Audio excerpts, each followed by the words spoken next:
ચાલુ છે ફરી એક વખત તમારું સ્વાગત છે મારા એક નવા બ્લોગમાં। આજે ખરેખર એવું હતું કે આ બે મારા જૂના મિત્રો મને ઘણા ટાઈમ પછી મળી ગયા હતા અને વાતમાં એમણે મને યાદ કરાવ્યું કે આજે દેવ દિવાળી છે અને સાળંગપુર હનુમાનજી મહારાજ કે જે કિંગ ઓફ સાળંગપુર કહેવાય છે ત્યાં મેળો પણ આવ્યો છે અને એક પ્રોગ્રામ થવાનો છે। તો હું બે મારા મિત્રોની સાથે જાઉં છું સાળંગપુર દર્શને। તો મારી સાથે વિલોગમાં જોડાયેલા રહેજો। ત્યાંનો મેળો અને આજુબાજુનો પ્રાકૃતિક સૌંદર્ય અને જે મંદિરનું પરિસર છે હું તમને દેખાડવાનો પ્રયત્ન કરીશ। જુઓ કે આજે પૂનમનો ચંદ્રમાં કેવો ઉગ્યો છે અને આપણે જઈએ છીએ સાળંગપુર। તો આ ચંદ્રમાં મંદિરની શોભા વધારી રહ્યો છે અને તમને અહીંયા જે ત્યાંનો નજારો દેખાડું મિત્રો।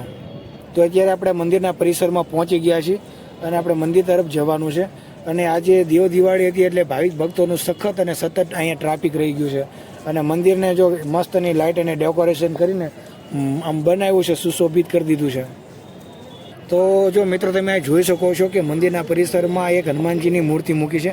હવે મૂર્તિમાં આયોજન કેવું કરવામાં આવ્યું છે કે અહીંયા તમે 10, 20, 50ની કે 100ની નોટ નાખો ને એટલે આપોઆપ એ હનુમાનજી ઉપર એટલું તેલ ચડી જાય છે અને ખરેખર આ ટેકનોલોજીનો આ સાચો ઉપયોગ કર્યો છે। થયું મિત્રો એવું કે મંદિરના તો આપણે અંદરથી દર્શન થયા અને અંદર ફોટોગ્રાફી કરવાની મનાય છે। તો આપણે જઈએ છીએ આ ભોજનાલય તરફ અને આ મંદિરના જો ભોજનાલયનું કેવું મસ્તનું લાઇટોનું ડેકોરેશન કર્યું છે અને ઉપરથી પાછું ચંદ્રમાની જે રોશની પડે છે એ આખા પરિસરને એકદમ મસ્ત અને મનમોહક કરે છે। કદાચ તમે આ સ્થળ ઉપર હોય ને બહુ મજા આવે।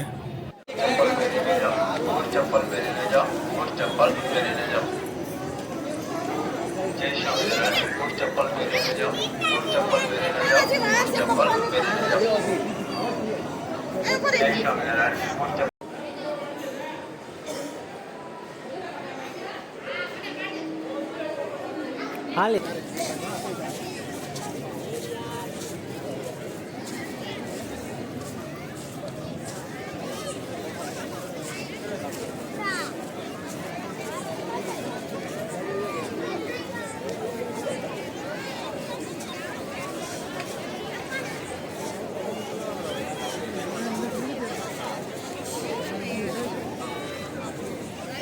તો મિત્રો આ મંદિરની આગળનો તરફનો ગેટ છે। આપણે આ ગેટથી અંદર મંદિરમાં ગયા હતા, મંદિરના દર્શન કર્યા, ત્યાં આપણે ભોજનાલયમાં પ્રસાદી લીધી।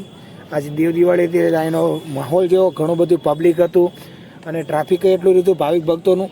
અને હવે આપણે અહીંયાથી આ બાજુના ગેટ તરફ થઈને સીધું અહીંથી મેળામાં જવાનું છે અને મેળાનો વિડીયો તમને બીજા ભાગમાં જોવા મળશે।